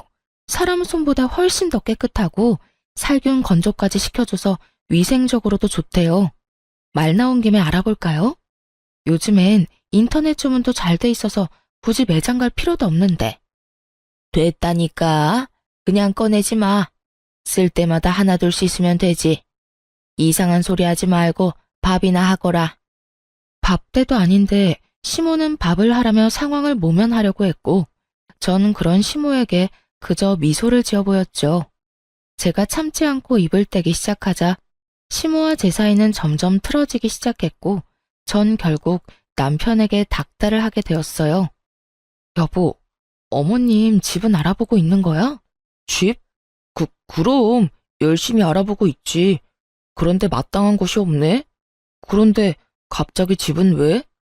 갑자기는 무슨 갑자기야. 금방이라도 나가실 것처럼 집으로 다짜고짜 밀고 들어오신 게 언젠데. 온다 간다 말이 없으니까 물어본 거지. 그렇지 않아도 불편한데 요즘엔 어머님께서 사사건건 다 뭐라고 하셔서 너무 힘들다고. 진짜 이해가 안 돼. 그렇게 내가 불만이시면 이 꼴 저 꼴 보지 말고 나가시면 되잖아. 어머님이 돈이 없으신 것도 아니고 집 처분한 돈 가지고 계실 거 아니야. 그렇지. 그나저나 엄마가 왜 그러지? 당신한테 많이 잔소리해? 많이 정도가 아니야. 매번 똑같이 간을 하는데 어느 날은 짜다고 혼내고 어느 날은 싱겁다고 혼내신다고. 들어가는 간은 매번 똑같은데 그것뿐인 줄 알아? 기껏 다 정리한 수건을 다 꺼내서 다시 빨라고 하지를 않나. 스팀 청소까지 다 해서 먼지 한 톨 없는 거실 바닥을 걸레로 다시 닦으라고 하시질 않나. 이제 알겠지? 내가 얼마나 힘들고 고단할지. 이야, 우리 엄마 심했네. 내가 상황 보고 한마디 할 테니까 조금만 더 참아줘, 응? 참는 게 문제가 아니라 얼른 집 구해서 나가게 하시라고. 이미 감정이 상할 대로 상하고 있는데 당신이 한마디 한다고 뭐가 달라지겠어? 그냥 따로 사는 게 서로를 위하는 길이야. 알겠어? 알겠어. 알겠으니까 화 좀 풀고 조금만 더 기다려줘. 집 알아보고 계신다니까 곧 나가실 거야. 남편은 제 눈치를 살피며 하는 둥 마는 둥 성의 없는 대답을 했고, 전 그런 남편에게 시모에게만 맡기지 말고 남편도 나서 집을 알아보라는 말을 하곤 대화를 마무리 지었어요. 그렇게 이제나 저제나 시모가 나가는 날만 기다리던 어느 날, 주방에서 뒷정리하던 저를 불러 앉힌 시모의 입에서 아주 기막힌 말들이 나오더라고요. 예, 너 그거 빨리 마무리하고 네 아주버님 집에 좀 다녀오거라. 비밀번호는 내가 알려주마. 네? 아주버님 댁은 왜요? 가서 청소도 좀 해주고 밑반찬도 좀 해주고 와. 노총각 혼자 사는 꼴 뻔하지 않겠어? 내가 여기서 따뜻한 밥 먹을 때마다 우리 장남 걱정되어서 밥이 어디로 넘어가는지 모르겠어. 그러니까 네가 가서 청소도 깨끗하게 좀 해주고 먹거리도 좀 해놓고 오거라. 하는 김에 우리 아들은 고기 좋아하니까 갈비찜 같은 것도 좀 해서 넣어두고 한 끼 분량으로 소분해서 당장 먹을 건 냉장고, 아닌 건 냉동실에 넣어두고 말이다. 밥이 안 넘어가기는 끼니 때마다 고봉밥을 먹은 것이 기억도 나지 않는 것인지 잘도 졌다는 소리를 하더라고요. 그리고 밥이 안 넘어가면 본인이 직접 해주면 되는 일 아닌가요? 가족끼리 돕고 살고 혼자 사는 시숙 돕는 건 저도 좋은 일이고 충분히 베풀 수 있는 호의라고 저도 생각해요. 그러나 시모가 저에게 말하는 투는 저를 그냥 부려먹는 사람으로 여기는 것이 분명해 보였고, 그런 행동에서 저는 호의 따윈 베풀 필요가 없다는 생각이 들었습니다. 어머님, 저는 그렇게까지 하고 싶지 않아요. 제가 왜 거기까지 가서 집안일을 해줘야 해요? 왜라니? 가족끼리 돕고 사는 건 당연한 거 아니니? 그리고 너 내 아들이랑 어떻게 결혼까지 하게 됐니? 다 우리 장남이 소개해줘서 결혼까지 하게 된 거 잊었어? 좋은 남편도 만나게 해줬는데 그 정도는 당연히 해야 했던 거야. 말이 나왔으니 하는 말인데 너 정말 해도 해도 너무 무심한 거 아니니? 다른 사람도 아닌 너희 결혼까지 하게 만들어준 사람인데 너희만 행복하게 살면 끝이니? 나 같으면 누가 시키지 않아도 스스로 나서서 반찬도 해다 주고 청소도 해주고 했을 텐데. 어쩌면 그렇게 생각이 없는지 말이야. 어머님, 저랑 아범 만나게 된 건 아범이 저 소개해달라고 아주버님한테 조르고 또 졸라서 만나게 된 거고요. 설사 아주버님이 저희 결혼에 큰 도움을 주셨다고 한들 제가 그 집안일까지 해줄 필요는 없다고 생각해요. 제가 남편하고 살고 싶어서 결혼한 거지 아주버님 살림까지 살아주려고 결혼한 건 아니지 않겠어요? 그러니까 그렇게 정 아주버님이 걱정되시면 어머님이 직접 가서 하세요. 아니, 왔다 갔다 고생할 필요 없이 어머님이 그 집으로 들어가셔서 사시면 되겠네요. 그쵸? 그쯤 되니 시모가 섭섭해하든 말든 시모의 감정과 상관없이 입이 움직이더라고요. 제가 남편을 사랑해서 남편과 살고 싶어 결혼을 한 것인지 시숙의 가정부 노릇이나 하려고 한 결혼은 아니었으니까요. 시모는 제 말에 할 말을 잃었는지 제가 시숙 집으로 가라는 말을 트집잡아 노발대발 화를 내기 시작하더군요. 너 지금 말 다 했니? 날 무시해도 유분수지 네가 뭔데 나를 오라가라 명령질이야. 이게 오냐오냐 해줬더니 아주 시부모 무서운 줄 모르고 너희 친정에서 이렇게 하라든? 어른한테 이래라 저래라 설교짓이나 하면서 무례하고 버르장머리 없게 굴라고 가르쳤냐 이 말이다. 그러는 어머님 친정에선 남의 집 귀한 딸인 며느리를 이 집 저 집 하녀 노릇까지 시키라고 가르쳤어요. 아니면 어머님 말씀대로 저를 무시해서 이러는 건가요? 아니고서야 어떻게 말도 안 되는 이유를 갖다 붙이면서 거기까지 가서 집안일을 하라고 하세요? 부탁을 하셔도 고민될 판국에 완전 막무가내식으로 사람을 그렇게 이래라 저래라 하면 저도 사람인데 하고 싶은 마음도 사라지지 않을까요? 내가 언제 널 무시했다고 그러니? 난 그저 우리 장남이 걱정되어서 네가 좀 도와줬으면 하는 뜻에서 한 말이지. 너 그렇게 사람 오해하고 그러면 못 쓴다. 저도 마찬가지예요. 어머님이 절 무시해서 그런 말을 한 게 아니듯 저도 어머님 무시해서 아주버님 댁으로 가시라고 한 말 아니라고요. 전 그저 어머님이 아주버님 걱정에 밥이 입으로 들어가는지 코로 들어가는지 모른다고 하시니 그럴 바엔 아예 아주버님 댁으로 가는 게 맞다고 생각했을 뿐이에요. 왔다 갔다 차비도 아끼고 사랑하는 장남 곁에서 마음껏 챙겨줄 수 있으니 여러모로 좋다고 생각했을 뿐이라고요. 시모는 제 말에 할 말이 없는지 저를 가자미 눈으로 쏘아보며 건방지다, 버르장머리가 없다 등 비난하는 말들을 중얼거리고 있더라고요. 크게 입 밖으로 내면 제가 또 뭐라 말할지 겁이나 중얼거리는 시모를 보면 코웃음이 다 나더라고요. 그렇게 한참 중얼거리는 시모에게 전 아랑곳하지 않고 이렇게 말했어요. 말이 나왔으니까 하는 말인데 어머님 집은 구하고 계세요? 벌써 반년이 다 돼가는데 소식이 없으셔서요. 저 사실 남편 뒷바라지 하는 것도 힘든데 어머님과도 이런 식으로 계속 부딪히는 거 힘들어요. 어머님이 언제부턴가 저 마음에 안 들어 하시는 거 저도 다 느껴져서 마음도 아프고요. 시모는 이야기가 집으로 전개될지는 꿈에도 몰랐다는 표정으로 절 보고 있더라고요. 눈만 껌뻑껌뻑. 어떻게 해야 이 난관을 헤쳐나가지 하는 마음의 소리가 들리는 듯해 웃음이 비집고 나올 것만 같았어요. 제가 시모와 한평생 살겠다고 하고 모시고 사는 것도 아니고 잠깐만이라는 전제 조건 아래 잠시 모시고 사는 것뿐인데 어쩌면 저리도 멍청하게 제게 시비란 시비는 다 걸 수 있는 것인지 저는 이해가 되지 않더군요.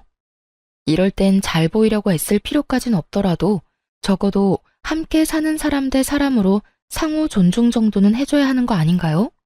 아니, 적어도 이상한 트집을 잡아 시집살이를 시키는 일은 없어야 할 텐데 시모는 그마저도 자제하지 못해 제 입에서 결국 이런 말을 나오게 만들고야 말았으니까요. 저도 웬만하면 시모의 입장을 생각해서 며느리인 제 입에서 나가라 마라 하는 말은 하고 싶지 않았지만 상황이 상황이니만큼 결국 이런 말까지 하고야 만 것이었죠.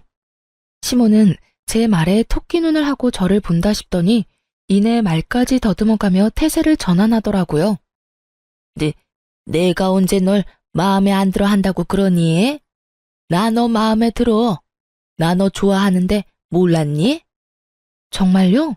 전 요즘 계속 작은 일에도 크게 짜증도 내시고 자꾸 이런저런 일 시키시는 것 같아서 저 미워하는 줄 알았어요. 아니라면 안심이긴 한데 그래도 혹시나 계속 살다간 감정 상할 수도 있으니 빨리 집 알아보셨음 해요. 어머님도 같이 사는 거 불편하실 거예요. 아, 그래서 짜증이 많이 나셨을 수도 있겠다. 그렇죠? 내가 언제 짜증을 그렇게나 냈다고 그러니? 어찌됐든 내가 좀 알아보긴 하마. 요즘 마땅한 게 없던데. 그래요? 그러면 제가 좀 알아볼게요. 뭐? 아니다. 내가 알아보마. 내가 살 집인데 내가 알아봐야지. 아니에요. 저도 같이 알아볼게요. 그래야 좋은 집 빨리 구할 거 아니에요. 이미 말은 뱉어버렸고 더는 물러서지 않기로 했습니다. 전 제가 말한 대로 집을 알아보기 시작했고 괜찮은 집이 있으면 시모와 함께 보러 가기도 했죠. 시모는 그때마다 이런저런 이유를 대며 싫다고 하긴 했지만 전 포기하지 않고 집을 알아보던 중이었어요. 그렇게 저에게 이리저리 끌려다니며 집을 보던 시모는 도저히 안 되겠다 싶었는지 남편에게 있었던 일을 다 전했던 듯 하더군요. 남편이 저를 설득하기 위해 나섰으니까요. 저기, 여보, 나 할 말 있는데. 할 말? 뭔데? 뭐길래 이렇게 내 눈치를 봐? 그게, 우리 엄마 그냥 우리랑 조금만 더 살면 안 될까? 아무래도 엄마 혼자 지내는 거 내가 불안해서 그래. 평생 살자는 거 아니고 엄마 마음이 조금만 더 안정될 때까지만 살자. 때가 되면 내가 나서서 엄마 내보낼게. 그러니까 당신이 조금만 더 이해해주면 안 될까? 절대 안 되는 거 알지? 1년이 2년 되고 2년이 20년 되는 법이야. 지금도 봐. 길어도 한두 달이면 될 거라고 해놓고 벌써 1년이 다 돼가고 있다고. 어쨌든 난 절대 싫어. 그렇게 싫다고만 하지 말고 조금만 좋게 생각해줘. 우리 엄마가 민폐만 되는 건 아니잖아. 살림도 도와주고 청소도 그렇고 여러모로 당신한테도 도움되지 않아? 뭘 몰라도 한참 모르는 남편놈은 가정에도 전혀 관심이 없다는 걸 자기 입으로 증명하고 있더라고요. 시모가 저에게 도움이 된다는 기가 막히고 코가 막히는 말을 듣고 있는데 정말 그야말로 우라가 다 치밀어 오르더라고요. 도움? 도움이라고 했어? 당신 도움이라는 단어 뜻을 몰라? 왜? 아니야? 도움은 개뿔. 어머님, 나한테 뭐까지 시킨 줄 알아? 나한테 글쎄 아주버님 집 비밀번호 알려줄 테니까 그 집에 가서 청소하고 음식까지 해라고 하더라. 갈비찜은 소분해서 얼려두라고까지 했다고. 그 말이 무슨 뜻이겠어? 앞으로 쭉 두 집 왔다 갔다 하면서 살림살라는 말 아니겠어? 그것뿐인 줄 알아? 말끝마다 친정에서 그렇게 가르쳤냐는 말은 어떻고 내가 그런 말, 그런 취급까지 받아야 해? 오죽했으면 내 입에서 어머님한테 나가라는 말까지 했겠냐고. 당신은 어떻게 하나만 알고 둘은 몰라? 이때껏 참아온 내 입에서 어머님 나가라는 말까지 나왔으면 그 상황이 어땠을지 상상이 안 가? 전 숨도 쉬지 않고 시모와 있었던 일을 쏟아냈고 남편은 몰랐던 사실에 당황한 듯 움찔거리더라고요. 하지만 그것도 인해 불쌍한 표정을 지으며 저를 설득하려 애썼어요. 그랬어? 나는 몰랐어. 엄마가 그런 이야기는 안 해서. 내가 미안해. 그런데 여보, 당신도 알다시피 우리 엄마가 너무 큰일을 겪기도 했고 그래서 엄마가 불안정한 상태야. 그래서 당신한테도 그런 말도 안 되는 트집을 잡는 것 같기도 하고 말이야. 내가 잘 말해볼 테니까 조금만 더 같이 살자. 응? 당신한테는 미안한데 난 싫어. 이대로 같이 살다간 나랑 어머님 진짜 되돌릴 수 없을 만큼 서로 감정만 상할 거라고. 그때 가서 진작 따로 살 걸 하면서 후회하는 것보다 지금 결단 내리는 게 맞는다고 생각해. 그러니까 당신도 그만하고 집이나 알아봐.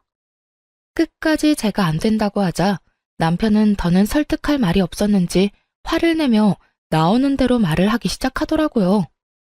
당신 진짜 너무하는 거 아니야?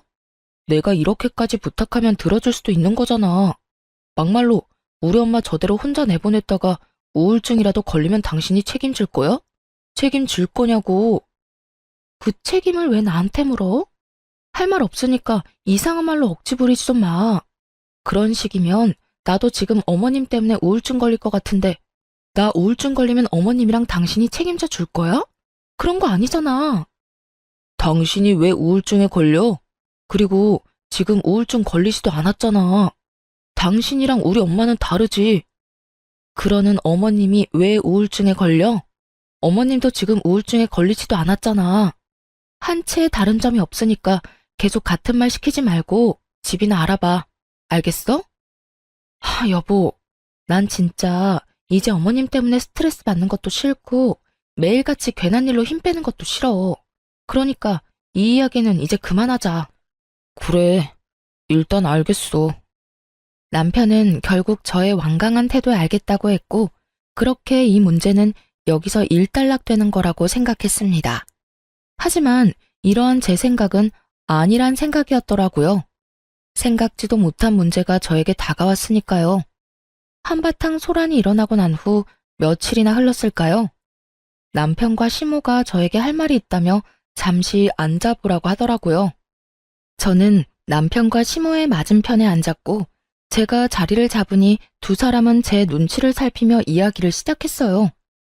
저기 아가, 그게 말이다. 내가 이사를 나가고 싶어도 나갈 수가 없어. 집 처분한 돈 우리 장남 다 줘버렸어. 네? 그게 무슨 말이에요? 말 그대로야. 우리 장남이 주식을 좀 하다가 돈을 다 날리는 바람에 빚더미에 앉게 됐다는 걸 알게 됐어. 그런 말을 들었는데 부모가 돼서 어떻게 가만히 있을 수가 있겠어. 돈이 없는 것도 아니었고 마침 집 처분한 돈도 있었으니 나도 어쩔 도리가 없었어. 그래서 지금 어머니 말은 나가고 싶어도 나갈 돈이 없으니 앞으로 저희랑 쭉 사셔야 한다는 그 말이죠? 그렇단다. 황당해서 제대로 된 말도 나오지 않을 뿐더러 사고가 정지된 기분이었어요. 시모의 말론 처음부터 이럴 작정으로 들어온 건 아니라고 하더군요. 처음엔 정말 시부가 갑작스럽게 돌아가시고 몸도 마음도 힘들어 안정을 찾고자 저희에게 왔다고 했어요. 그러던 와중 시숙이 주식으로 큰 돈을 날리게 되었고 이런 사실을 알게 된 시모가 가지고 있던 돈으로 시숙을 도와주게 된 것이었죠. 시모의 마음과 상황이 이해되지 않는 건 아니었지만 그렇다고 해서 그 상황이 달가운 건 아니었어요. 그저 뒤통수를 한 대 세게 얻어맞은 것처럼 머릿속이 얼얼하게 아파지더라고요. 전 꼼짝없이 시모를 모시고 살아야만 하는 상황에 직면하게 되었고 제가 그 상황을 받아들이지 못해 아무 말도 하지 않고 있자 남편이 손이 발이 되게 빌며 부탁을 하기 시작했어요.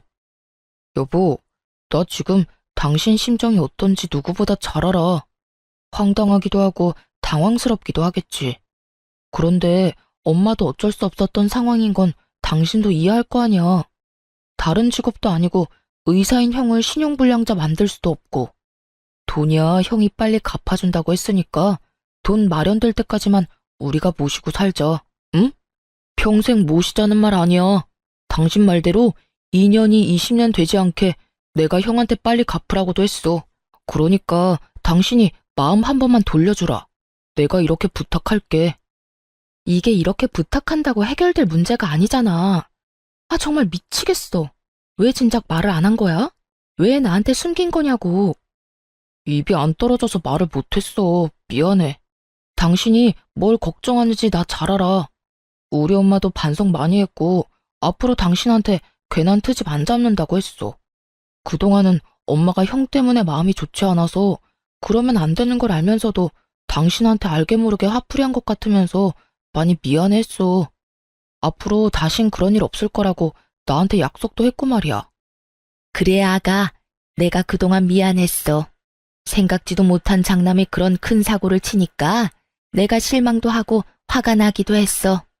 그렇게 짜증이 쌓이니까 나도 모르게 예민해져서 너한테 못난 모습 보였구나.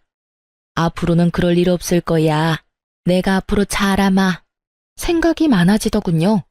제 심정 같아서야 당연히 당장이라도 시모를 내쫓고 싶은 마음의 굴뚝이었지만 그렇다고 정말 땡전 한 푼 없는 시모를 당장 내쫓을 수는 없는 노릇이었어요.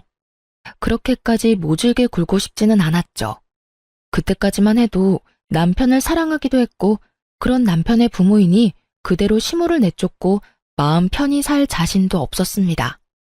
저는 생각이 길어졌고 그런 저를 보며 두 사람은 제 눈치를 살피더군요. 전 고민 끝에 결국 시모와 함께 살기로 했고 두 사람은 정말 저에게 고마워하며 앞으로 잘하겠다고 약속하고 또 약속했어요. 그렇게 저는 방으로 돌아왔고 남편 역시 저의 뒤를 따라 방으로 들어오더라고요. 여보, 진짜 고마워. 여보, 나 진짜 어렵게 결정 내린 거야. 당신도 알지? 그럼, 그래서 당신한테 더 고마워. 내가 진짜 잘할게. 그러면 나하고 약속 한 가지 하자. 혹시나 어머님이랑 살면서 어머님 때문에 싸우게 되거나 어머님이 예전처럼 나한테 과한 요구, 과한 시집살이 시키는 날엔 바로 어머님 내보내기로. 그땐 어떤 이유가 있든지 간에 무조건 당신이 나서서 내보내주기로 말이야. 알겠어. 당연하지. 그땐 내가 무슨 수를 써서라도 당신 뜻대로 다 할게. 그래, 그때 돼서 말 바뀌면 안 돼? 혹시나 당신 그때 돼서 말 바꾸면 나 당신이랑 이혼할 거니까 그런 줄 알아. 알겠어. 맹세할 수 있어. 고마워, 여보. 내가 살면서 다 갚을게. 그렇게 전 시모와 계속 살게 되었고 이미 엎질러진 물, 될 수 있으면 시모와 잘 지내보려고 노력했어요. 어차피 함께 살기로 했고 언제까지 얼굴을 붉히며 살 순 없으니까요. 시모 역시 바뀌려고 노력하는 모습을 보며 어쩌면 생각보다 더 괜찮은 모습으로 살 수 있겠다 기대도 하게 되었어요. 내심 잘한 결정이었다고까지 생각했으니까요. 그러던 어느 날 남편이 저에게 이런 제안을 해오더라고요. 여보, 우리 이사하는 거 어때? 이사? 무슨 이사? 당신 이 집 좋아했잖아. 교통편도 그렇고 상가도 많아서 살기 편하다고 말이야. 나는 좋은데 당신은 매번 주택에서 살고 싶다고 했잖아. 정원 있는 단독주택. 당신이 엄마 때문에 불편해하는 것 같아서 내내 마음에 걸렸거든. 그래서 알아보니까 2층으로 된 주택인데 계단으로 이어져 있긴 해도 1, 2층 다 주방도 따로 있어서 거의 따로 사는 거랑 마찬가지더라고. 엄마는 1층에서 생활하고 우린 2층에서 생활하면 당신이 좀 더 편하지 않을까 해서 말이야. 정원에 예쁜 꽃도 심고 상추 같은 것도 심어서 고기에 싸먹기도 하고 말이야. 평소 정원 있는 주택에 사는 로망이 있었던 저는 흔쾌히 그렇게 하자고 했습니다. 1층, 2층으로 분리된 공간에서 생활한다면 저도 지금보단 숨통이 트일 거라 생각했기도 했으니까요. 그렇게 저는 집을 알아보러 다녔고 그날도 집을 둘러보고 집으로 돌아간 날이었어요. 우리 집 전자키는 남편의 잦은 야근 때문에 잠금 해제 볼륨을 무금으로 설정해둔 상태였는데요. 그날도 제가 문을 열고 들어갔음에도 소리가 나지 않았고 그렇게 두 사람은 제가 돌아왔다는 인지조차 하지 못하고 작은 방에서 이야기를 나누고 있더라고요. 엄마, 집사람 비위 잘 맞추고 있지? 절대 잔소리도 하지 말고 기분 상하게도 하지 마. 알겠지? 알겠다고 몇 번을 말해. 그렇지 않아도 내가 입이 근질근질한데 이사 가는 것 때문에 겨우 참고 있다. 그래, 잘하고 있어. 집사람하고 잘 지내? 이런 대화를 하는데 그간 남편에게 툴툴댄 것이 미안해지더라고요. 이렇게 뒤에서 저를 위해 노력하는 줄도 모르고 그간 짜증을 부릴 때도 있었거든요. 전 내심 앞으로 남편에게 더 잘해야지 하는 생각을 가지며 다음 이야기를 듣는 순간 경악을 금치 못했습니다. 알겠다니까. 그런데 이사하게 되면 그 집은 공동명의로 하는 거 확실하지? 지금처럼 걔 단독명의로 또 하자고 하면 어떻게 하려고 그래? 잘 말해서 어떻게 해서든 공동명의 해야지. 지금 집이야 집 마련할 때 처가에서 많이 보태줘서 하는 수 없이 집사람 명의로 한 거였고 지금 이사 가는 데는 내가 번 돈도 들어가니까 공동명의 해달라고 하면 알겠다고 해줄 거야. 잘 구슬리면 내 명의로도 해줄 수 있으니까 엄마도 집사람 기분 잘 맞춰주란 말이야. 괜히 기분 상하면 엄마 당장 나가라고 할 수도 있으니까. 그래? 그러면 내가 기분 더 잘 맞춰야겠네. 그 집은 우리 아들 명의 되기만 한다면 내가 뭐든 다 할 수 있어. 그런데 네 집사람은 성질이 왜 그 모양이니? 어떻게 돼 내가 한마디도 안 지려고 그러는지. 내가 진짜 겨우 참고 있어. 내 말이. 그런데 어쩌겠어. 참아야지. 이사해서 명의 바꾸고 형까지 들어오게 하려면 우리가 지금은 참아야 한다고. 그래서 나도 참고 있지 않니? 우리 장남도 같이 살면 너무 좋겠다. 그런데 장남까지 들어오면 걔 또 난리 부리는 거 아니니? 그 꼴은 또 어떻게 보니? 명의도 다 바꿨을 텐데 난리 부리면 어때? 뭐 이혼하자고 하면 이혼해도 상관없어. 그동안 나도 집사람 성질 부리고 냉정하게 굴 때마다 이혼하고 싶었는데 그대로 이혼하면 집도 절도 없이 쫓겨나니까 참은 거라고. 이사했는데 또 그러면 그냥 이혼해버릴 거야. 그래? 그러면 이사하면 나도 할 말은 하고 살아도 되겠구나. 여러모로 빨리 이사 갔으면 좋겠다. 새로운 집에서 우리 아들들이랑 살면 너무 행복할 것 같구나. 그러니까 조금만 더 참고 잘해주자. 우리 앞날을 위해. 신혼집을 마련할 당시 남편은 모은 돈이 별로 없었고 제가 모은 돈을 보태도 돈이 많이 부족한 상황이었죠. 시댁은 형편이 되지 않았고 이 모든 상황을 아신 친정에서 도움을 주셔 무사히 집을 마련할 수 있었어요. 그랬기에 물론 집 명의도 제 앞으로 했고요. 남편은 시모를 계속 모시고 싶기도 했고 만일의 경우 이혼을 하게 되면 집에서 맨몸으로 쫓겨날 것을 대비해 이사를 하자고 한 것이었죠. 제가 평소 노래를 부르던 단독주택으로 이사를 하며 명의를 변경하고 그 뒤론 편하게 시모를 모시고 살며 이혼하자는 말이 제 입에서 나온다면 그냥 속 시원히 이혼을 해버리라고요. 그러니까 조건을 유리하게 준비를 다 해놓고 제 입에서 이혼하자는 말이 나오도록 만들겠다는 뜻이었어요. 남편은 끝까지 저에게 잘 대해주기를 강조 또 강조하고 있었고 전 배신감에 온몸을 떨며 집을 빠져나왔습니다. 걷고 또 걸으며 저는 이혼을 결심했고 제가 느낀 이 배신감과 절망을 어떻게 하면 돌려줄 수 있을지 고민하고 또 고민했습니다. 그렇게 고민하다 집으로 돌아가니 남편은 태연스럽게 웃으며 저를 맞이해 주더라고요. 그리곤 준비된 말을 꺼내기 시작했어요. 왔어? 마음에 드는 집 있었어?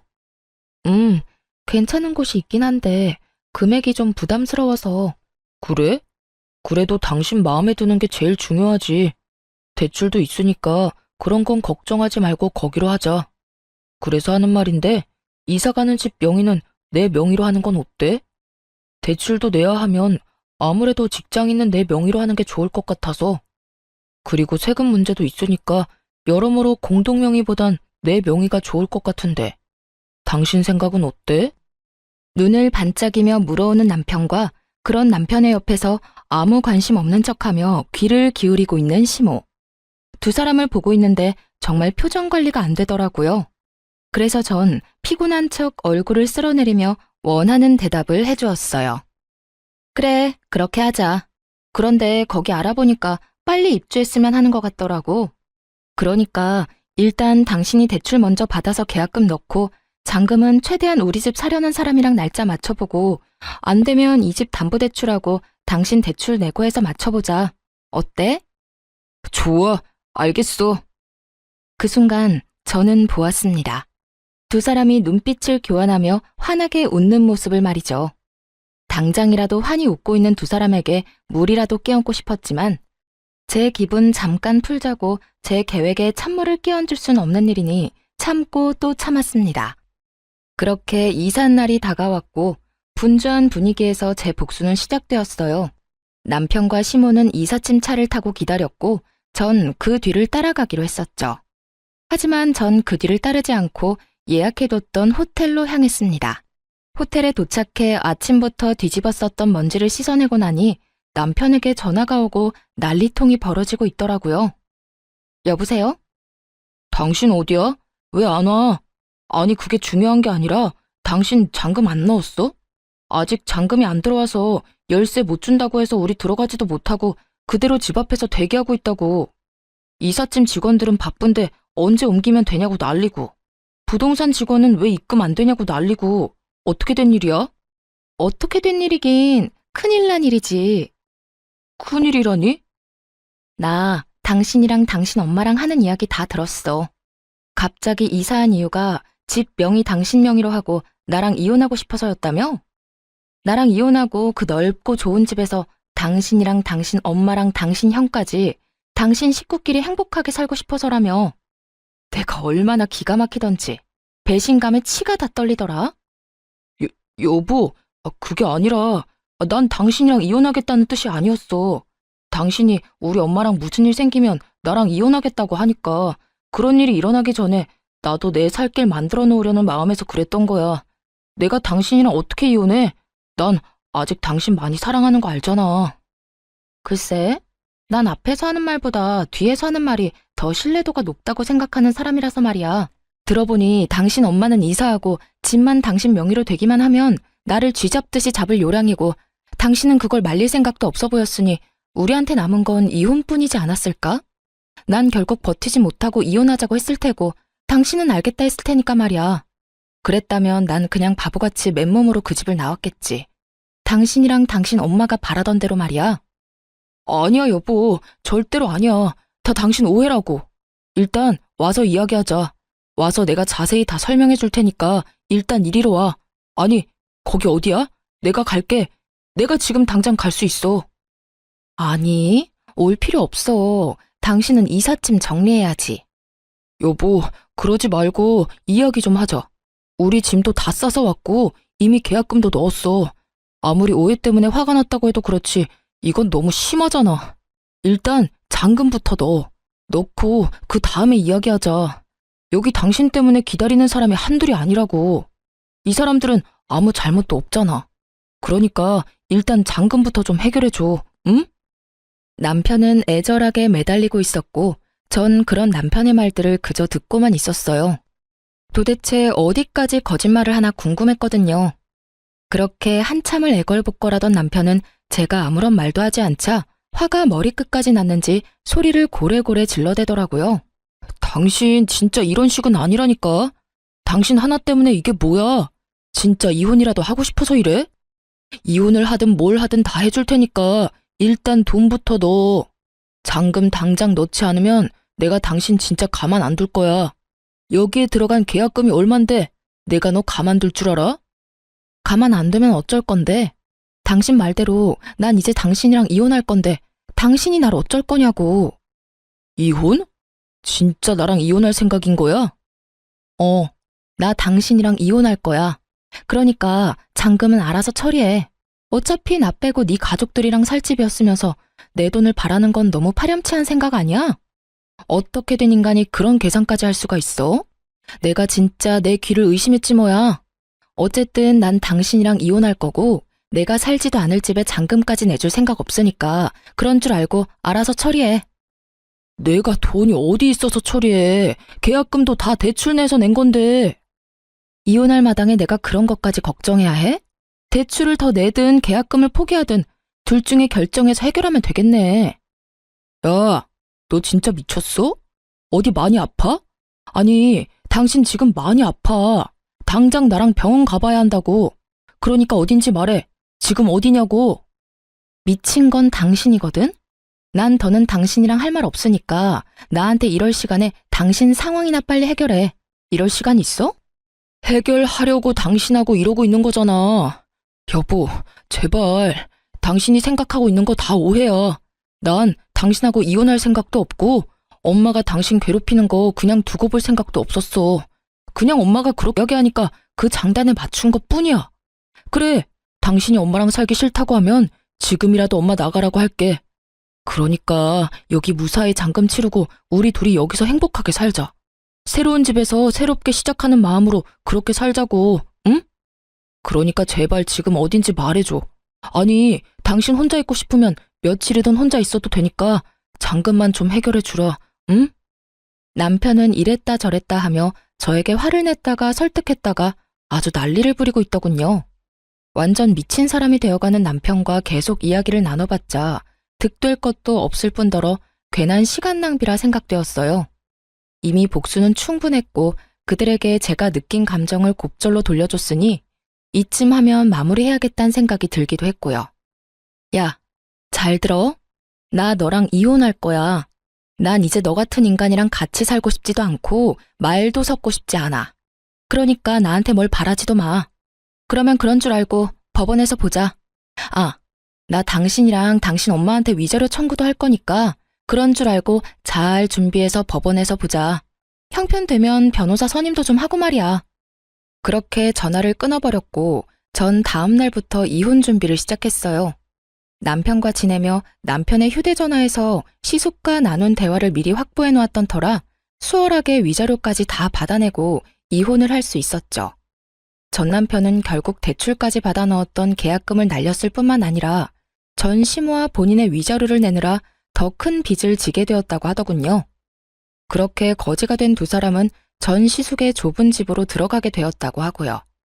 여기서 끝이냐고요? 아니죠.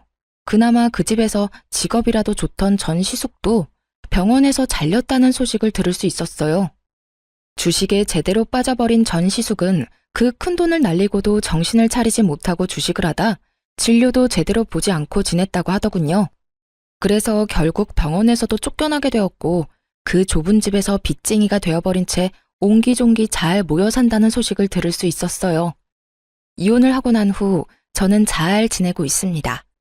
전 요즘 사연 처음에 말씀드렸다시피 지방 조용한 시골에 내려와 결혼을 하며 그만두었던 간호사 일을 다시 하게 되었어요.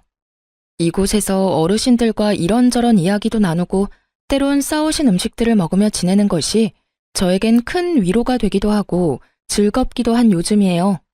감사하게도 저를 예쁘게 봐주신 어르신들께서 자꾸만 누굴 소개해 주신다고도 하는데 전 연애 생각도 결혼 생각도 없는 상태예요.